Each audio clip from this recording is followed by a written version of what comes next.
अब लाने दीजिए, क्या बिल लाते हैं। आसाम के मुख्यमंत्री की बात को भरोसा नहीं कर सकते। वो सुबह कुछ बोलते हैं, शाम को कुछ बोलते हैं। अभी विधानसभा काफी टाइम है, अभी 25 तारीख है। इस बीच में कई दफा वो बदल सकते हैं, इसलिए इस टाइम अभी टिप्पणी करना मुनासिब नहीं है। पहले बिल लाने दीजिए, क्या बिल वो लाते हैं, फिर उसको हम देखेंगे, फिर उस पर बात करेंगे। इस पर भी हमारा वही कहना है कि आसाम के मुख्यमंत्री भरोसे के लायक नहीं है। वो कुछ भी बोलते रहते हैं और बिल लाके फिर उसको बदलते रहते हैं और बातों को भी बदलते रहते हैं। सुबह कुछ, शाम को कुछ बोलते हैं। पहले उनको बिल लाने दीजिए। वो लाभ जिहाद पे लाए और पता नहीं क्या क्या लाए। हर हफ्ता तो कैबिनेट करते हैं। जो भी बिल लाएंगे वो विधानसभा में चूंकि हमारे सामने आएगा, फिर जो बिल लाते हैं उसके अनुसार हम उस पर बात करेंगे और इससे पहले ज्यादा नहीं बोलना है। देखिए, बीजेपी के जो यूसीसी है वो यूसीसी है ही नहीं। यूसीसी का मतलब यूनिफॉर्म सिविल कोड। इसका मतलब है कि भारत में रहने वाले, इंडिया में बसने वाले 1 to 1, ये जो मतलब 125 करोड़ लोग, 130 करोड़ लोग का हर किसी के लिए समान कानून हो।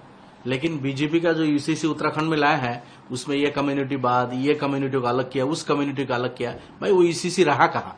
इसलिए बीजेपी का ये यूसीसी, ये सर हाथ पैर टूटा हुआ यूसीसी है। सर पैर जिसका नहीं है, नाक कान कटा हुआ यूसीसी है। मैं उसको यूसीसी मानता ही नहीं।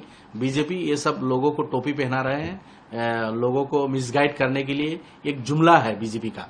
ये लव जिहाद, ये बीजेपी का जुमला है। यूसीसी बीजेपी का जुमला है। अब पता नहीं क्या क्या इस तरह वो हिंदू मुसलमान सब ये जुमलेबाजी करना बीजेपी की आदत है, ये सब करते रहते हैं। अदरवाइज यूसीसी का मतलब ये तो ये है कि यूनिफॉर्म सिविल कोड, जो हर एक के लिए समान होगा, यूनिफॉर्म होगा। लेकिन अब अगर आप उसमें इस कम्युनिटी को छोड़ देंगे, उस कम्युनिटी को छोड़ देंगे, इसके लिए एग्जाम्शन है, उसके लिए एग्जाम्शन है, फिर वो यूसीसी रहा कहाँ? तो उसके लिए तो अलग अलग कानून हमारा है ही। इंडियन कॉन्स्टिट्यूशन में प्रावधान है, कानून है, ऑलरेडी है, एग्जिस्टिंग है।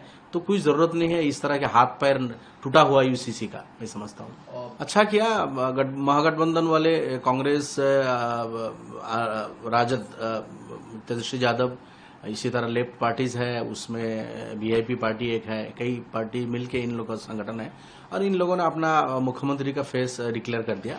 और तेजस्वी यादव एक युवा चेहरा है और उन्होंने कई मर्तबा भी डिप्टी सीएम भी रहे और इस तरह मेरे ख्याल में बिहार के लोगों का पसंद का कैंडिडेट होगा तेजस्वी यादव, लगता है इसे।